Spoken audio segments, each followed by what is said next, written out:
Regione autorizza la sanatoria delle concessioni irregolari fino al 2004 su zone vincolate. I dettagli del provvedimento che interessa migliaia di edifici. Gero Micichè.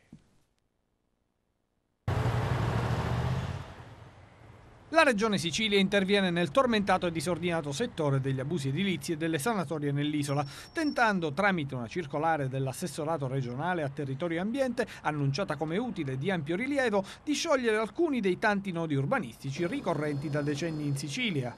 Infatti è semaforo verde alle domande per la sanatoria edilizia in Sicilia risalenti al periodo antecedente al 2004.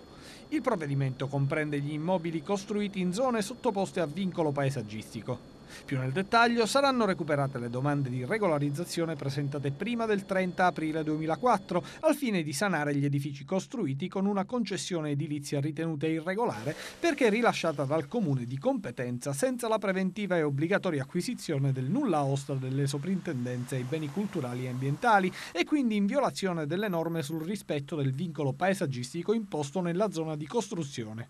Mimmo Fazio, deputato del gruppo misto all'Assemblea regionale, tra gli sponsor dell'iniziativa, spiega: si tratta di migliaia di case divenute abusive solo per un equivoco commesso dai comuni quando hanno rilasciato le concessioni edilizie. In quegli anni, infatti, non era ancora chiaro se la legge che ha imposto il preventivo parere delle soprintendenze si applicasse anche in Sicilia.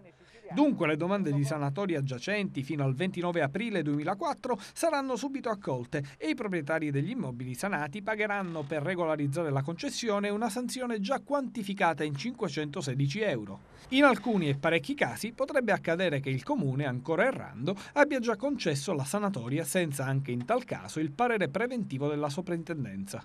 Ebbene, la stessa circolare dell'assessorato regionale spiega che sarà la soprintendenza a imporre la sanzione come prezzo della sanatoria, quantificando autonomamente il quantum da pagare per ottenere la regolarizzazione. A parte il recupero alla legalità di un'ampia porzione del territorio siciliano, è altrettanto ingente l'introito derivante dal pagamento delle sanzioni.